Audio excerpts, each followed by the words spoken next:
noite, está no ar o Jornal das Vertentes. Acompanhe agora as principais notícias de hoje. Roberto Jefferson está internado no Rio. Prefeita de Porto Seguro se apresenta PF. Richthofen recorre contra a obrigação de exame para deixar prisão. Mesmo preso, Cabral financiou dossiês contra juiz da Lava Jato, diz PF. Sob pressão da base, Temer avalia mudar ministério.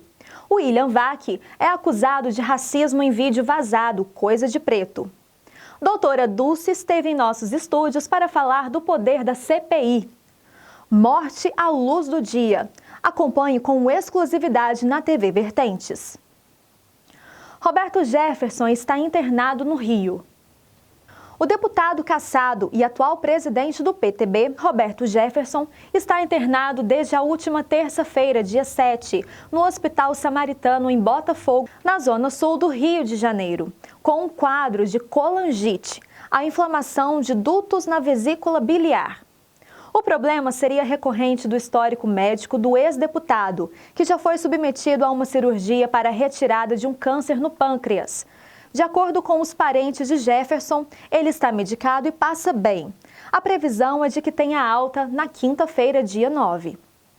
Procurado pela reportagem do jornal Estado de São Paulo, o Hospital Samaritano não divulgou o boletim médico. Trajetória. Condenado e preso por 1 ano e 3 meses após denunciar o esquema de propinas do mensalão, Jefferson recebeu indulto do Supremo Tribunal Federal em 2015 e desde então vem se posicionando sobre a crise política no país por meio das redes sociais e um blog pessoal. Ele reassumiu a presidência do PTB em abril de 2016. Em entrevista ao jornal Estado de São Paulo em agosto, o político revelou que pretende disputar uma vaga de deputado federal pelo partido nas eleições de 2018. A prefeita de Porto Seguro, Cláudia Oliveira, do PSD, apresentou-se à Polícia Federal nesta quarta-feira, dia 8. Ela estava sumida, esquivando-se da Operação Fraternos, investigação que a põe sob suspeita de envolvimento com o esquema de fraude a licitações que teria provocado rombo de R$200 milhões nas administrações de Porto Seguro e de outros 2 municípios vizinhos no sul da Bahia, Santa Cruz de Cabralha e Eunápolis. Cláudia foi afastada do cargo por ordem judicial.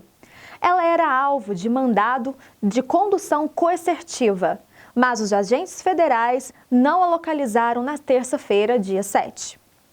O prefeito de Eunápolis, Robério Oliveira, irmão de Cláudia e alvo da Fraternos, também apresentou-se à PF nesta quarta-feira, dia 8. Cláudia ganhou notoriedade em 2012, quando em campanha a Prefeitura de Porto Seguro, ainda exercendo o mandato de deputada estadual, disse que ficaria com R$1 bilhão de uma obra na periferia da cidade. Richthofen recorre contra a obrigação de exame para deixar prisão. O objetivo da avaliação é verificar se a condenada está apta a retomar o convívio fora da prisão. A defesa de Suzane von Richthofen, condenada a 39 anos de prisão pela morte dos pais, entrou com um recurso no Tribunal de Justiça de São Paulo para que a presa possa cumprir a pena em regime aberto sem que seja submetida a um exame criminológico. Atualmente, Suzane cumpre pena em regime semiaberto em uma penitenciária em Tremembé, no interior do estado de São Paulo, e tenta, desde junho, o cumprimento de tempo restante em liberdade. O exame é uma solicitação do Ministério Público que foi aceita pela juíza Vânia Rangel, da Vara de Execuções Criminais de Taubaté, em São Paulo. O objetivo é verificar se a condenada está apta a retomar o convívio fora da prisão. A decisão judicial pede que Suzane seja avaliada por psicólogos, assistente social e médico psiquiatra, indicados pela Justiça. O laudo deveria embasar a decisão sobre o pedido de progressão de regime. A defesa da presa alega que ela possa ir imediatamente para o regime aberto, sem fazer o exame, pois já cumpriu todos os requisitos para ter direito ao benefício. Mesmo preso, Cabral financiou dossiês contra juiz da Lava Jato, diz Polícia Federal. Ex-governador estaria promovendo uma devassa de integrantes da força-tarefa da operação no Rio. Ex-governador do Rio, Sérgio Cabral, estaria pagando pela montagem de dossiês contra o juiz federal Marcelo Bretas, responsável pela primeira instância da Operação Lava Jato no Rio. A informação aparece em investigação sigilosa da Polícia Federal, obtida pelo G1. Segundo a reportagem, o PMDBista atuava mesmo preso na cadeia José Frederico Marques, em Benfica, no Rio. Além do magistrado, outros membros da força-tarefa teriam as vidas investigadas. Agentes da própria cooperação teriam feito as buscas. De acordo com o documento, em 26 de setembro, 6 dias depois do ex-governador receber a sentença na Operação Calicut, foram feitos 8 acessos para pesquisar registros de ocorrência sobre o juiz Marcelo Bretas e a mulher dele, que também é juíza. Em nota, a defesa de Sérgio Cabral negou o dossiê. É uma mentira, antes de uma maldade sádica, com claro propósito de criar intriga entre o ex-governador e o magistrado, certamente como forma de incitá-lo a determinar nova transferência para um presídio federal, diz o comunicado. Sob pressão da base, Temer avalia mudar ministério. Com a ameaça de deputados do Centrão de obstruir votações na Câmara e os sinais de desembarque dados pelo PSDB, o presidente Michel Temer avalia antecipar para janeiro de 2018 a reforma ministerial. A princípio prevista para abril, quando os candidatos às eleições terão de deixar os cargos. Auxiliares do presidente dizem que o governo não vai ficar refém do bloco formado por partidos médios como PP, PR e PTB. Mas está à procura de uma solução para o impasse. A crise política se agravou na terça-feira, dia 7, quando aliados da base deram ultimato ao Palácio do Planalto, exigindo a exclusão do PSDB do primeiro escalão. Os tucanos controlam 4 ministérios e se dividiram no apoio a Temer durante a votação da segunda denúncia contra ele por obstrução da justiça e organização criminosa. Ou muda o ministério, ou não vota mais nada aqui, afirmou a reportagem o deputado Arthur Lira, de Alagoas. Líder da bancada do PP, a 4ª maior Câmara com 45 parlamentares. Na véspera, em sinal de protesto, Lira chegou a faltar à reunião convocada por Temer com outros líderes aliados no Planalto. A quem lhe pergunta sobre trocas na equipe, Temer afirma que tudo vai depender das circunstâncias políticas. A ideia agora é fazer as mudanças no início de 2018. A exceção seria o ministro da Fazenda, Henrique Meirelles, que mesmo sem decidir concorrer, fica até abril. Na prática, o presidente está à espera do PSDB, que fará uma convenção em 9 de dezembro para decidir o seu destino. Se o encontro fosse hoje, os defensores da entrega dos cargos, entre eles o presidente Fernando Henrique Cardoso e o senador Tasso Gereissati, do Ceará, que comanda inteiramente o partido, sairiam vitoriosos. A cobiça do Centrão se concentra em 2 pastas controladas por tucanos. A Secretaria de Governo, responsável pela articulação política e dirigida por Antônio Imbazaí, da Bahia, e o Ministério das Cidades, nas mãos de Bruno Araújo, Pernambuco. O PSDB também comanda os Ministérios das Relações Exteriores e dos Direitos Humanos. O Centrão reúne cerca de 200 deputados, mas recentemente a cúpula do PMDB passou a cobrar de Temer uma reforma ministerial e a antecipação da saída dos ministros que vão disputar as eleições. Dos 28 ministros, pelo menos 18 serão candidatos em 2018. O PMDB quer que o ministro da Casa Civil, Eliseu Padilha, acumule as funções hoje ocupadas por Imbazaí. Além disso, se houver dança de cadeiras, vai reivindicar a saúde, hoje com o PP. A pasta detém um orçamento robusto, assim como o Ministério das Cidades. William Vac é acusado de racismo em vídeo vazado, coisa de preto. O jornalista se irrita com o carro buzinando e começa os xingamentos. O jornalista William Vac ganhou as redes sociais nesta quarta-feira, dia 8, com um vídeo em que aparece no intervalo do Jornal da Globo, dirigindo ofensas racistas a um dos funcionários.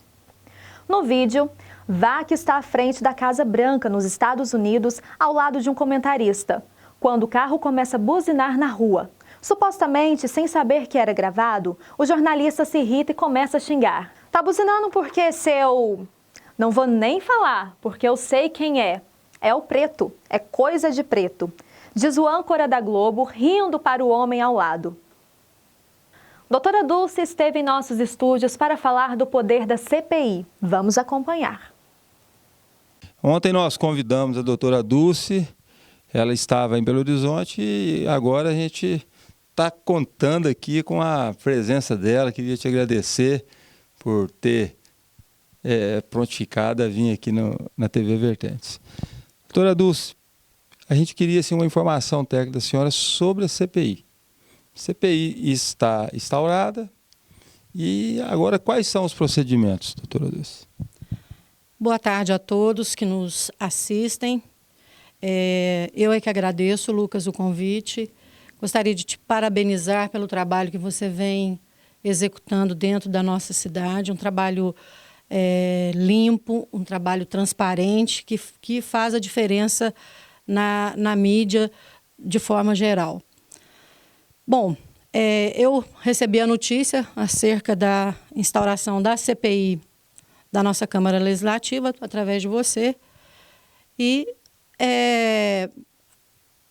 me surpreendi e achei que foi um passo muito bem dado nesse momento. E, na verdade, o que é CPI? Nós que militamos com direito, é algo muito claro dentro da Constituição Federal, lá no artigo 58, parágrafo 3º, que dispõe a possibilidade da criação dessas comissões parlamentares de inquérito. Qual que é a finalidade e quem tem legitimidade para a criação? É o órgão legislativo, seja a nível federal, estadual ou municipal, que pode criar essas CPIs. Finalidade, ela vai investigar. O próprio nome diz que é uma comissão parlamentar de inquérito. É um passo inquisitivo para se investigar fato determinado, fato certo, por um período também determinado, por um período certo. Quem tem poderes para isso são os vereadores, os deputados estaduais e o Congresso num todo. Como que funciona? Ela é instaurada, né, através de aprovação em sessão plenária, com um presidente, relator e um vogal, e ela passa a ter poderes como se fosse uma questão judicial mesmo. O presidente tem poderes para inquirir testemunhas, requerer perícias, requerer documentos, busca e apreensão de documentos. Ele se reveste de poderes investigatórios, indo até além dos poderes investigatórios da Polícia Judiciária, que é a Polícia Civil. Para nós, advogados e operadores do direito, essas CPIs, às vezes, são vistas com certo receio, pelo fato de ser um inquérito, nem sempre elas são acompanhadas do devido processo legal e do contraditório. Para nós, agora, Dulce, cidadã desta cidade, a criação para investigar o contrato da Copasa é um grande passo legislativo. Mostra que a nossa Câmara teve, nesse momento, uma preocupação com um fato preocupante. Pagarmos por aquilo que não estamos recebendo é algo inadmissível. Essa discussão já foi feita logo no início, da cobrança, inclusive com a participação da OAB. Não me lembro bem qual foi a conclusão a que chegamos, mas algo irregular ali estava. E, iniciando a investigação por esse ponto certo, se dele derivar alguns outros pontos, a própria comissão poderá desmembrar a investigação e chegar a outros pontos que poderão concluir o porquê que estamos pagando por aquilo que não recebemos. Nós, consumidores, lá na linha final da prestação do serviço, pagando por aquilo que nós não temos. Em síntese, Lucas, assim, sumariamente, é isso uma CPI, é isso a função que é dada ao Legislativo. Tá. E primeiro, muito obrigado pelos elogios aqui. A gente realmente está fazendo um trabalho limpo, um trabalho que a comunidade merece. O nosso compromisso é com o povo, é com a informação, é com o jornalismo sério, e assim vai ser. Bom, ela está recebendo por uma coisa que ela não entregou. Isso aí caberia uma ação conjunta do povo de Perdões contra a Copasa, se baseando no Código do Consumidor? No Código do Consumidor, especificamente, seria a prestação de serviço. Nós teríamos que analisar a legitimidade do cidadão enquanto pessoa física para a interposição dessa ação. Mas, enquanto população, nós teríamos a ação popular, que poderia acionar o Ministério Público e hoje, por uma nova lei, a própria OAB, a Ordem dos Advogados do Brasil, também tem legitimidade para propor a ação popular, que é uma ação que não é utilizada com frequência, mas que dá ao cidadão brasileiro muitos poderes, exatamente, dos quais ele se esquece. Exatamente. Isso já poderia ter sido feito há muito tempo. Poderia se dizer até numa ação civil pública, né? Porque tratamos de direitos coletivos. Exatamente. Poderíamos estar pensando nisso também, onde o titular da ação é o Ministério Público, é o promotor de justiça.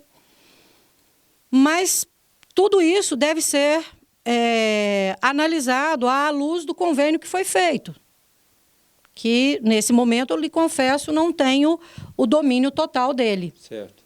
Né? Então, eu não poderia me aprofundar na questão jurídica de legitimidade ativa para essas ações em razão disso.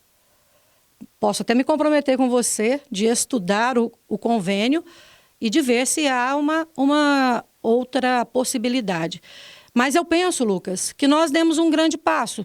Gostaria de parabenizar o Johnny aí pela iniciativa e que ele realmente nos represente nessa CPI, que ele realmente seja o presidente dessa CPI e que ele faça valer o poder que ele agora tem, o poder, dever que ele tem enquanto vereador de fazer valer essa CPI, que ela não seja apenas criada no papel, mas que ela tenha eficácia e que ela tenha resultado. Ontem, inclusive, eu comentei isso. A gente estava conversando com a Tássia aqui e eu comentei que poderia se criar uma CPI que não ia dar em nada, só para dar uma satisfação para a comunidade, uma CPI, ou realmente fazer uma CPI para investigar e para chegar a uma conclusão e dar uma resposta séria para a comunidade. Eu queria saber a sua opinião, se você concorda com a CPI. Eu sou a favor das fiscalizações dos direitos que a gente tem que ter, né? Sou a favor da CPI. Nem manutenção tá vendo eles fazer de esgoto, as coisas. Inclusive lá perto da minha oficina, lá tem um ribeirão, lá tá todo sujo. E eles manutenção, nada. Tá, e então você é a favor que apure, que os responsáveis sejam, né, responsabilizados. Tem que ser responsabilizado, porque eles são pagos para fazer o serviço deles. E quando você recebe a sua conta de água, qual que é o seu sentimento? Lá tá a cobrança de um serviço que eles não fazem, né? A gente vê lá.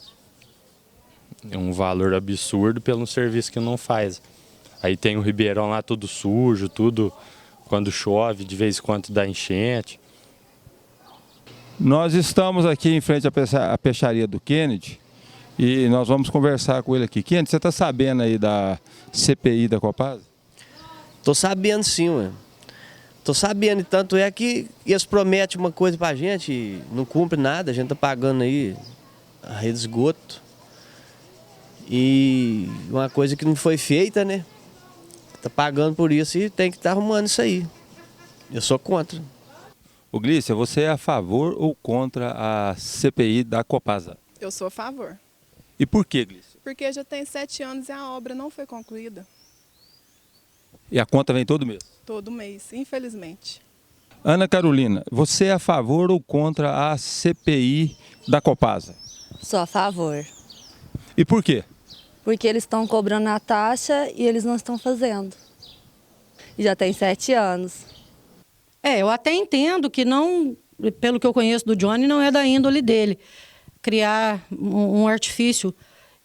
Realmente eu espero, e pelo que eu conheço dele, eu penso que um resultado virá. Até porque o povo de Perdões merece essa resposta. Com certeza. Merece essa resposta.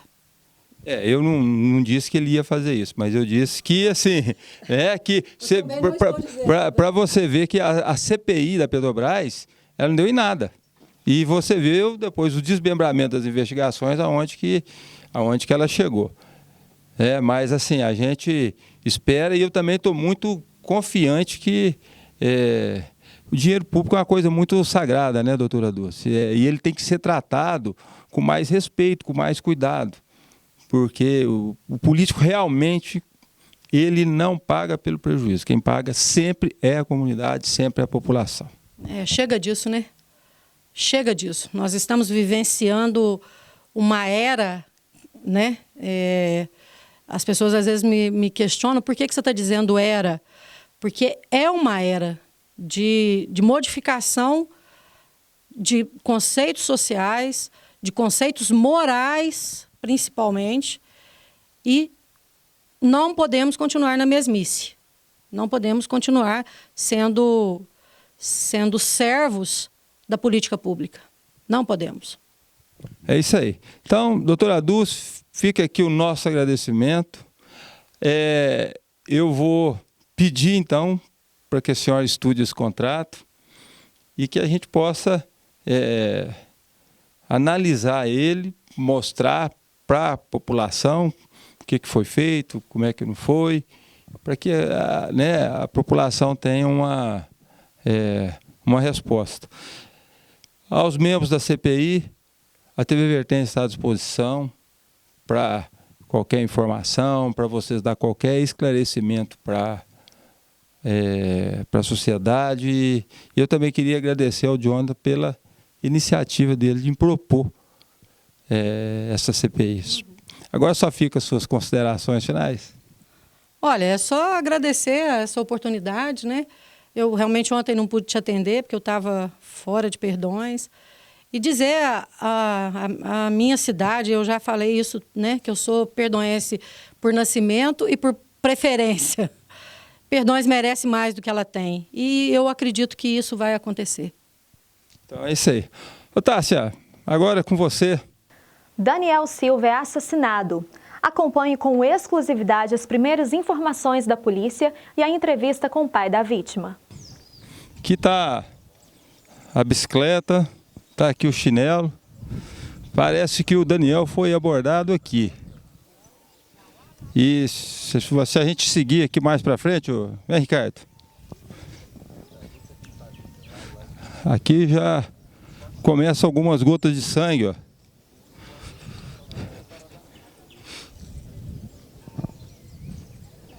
E tudo indica que ele saiu correndo aqui, onde veio falecer aqui.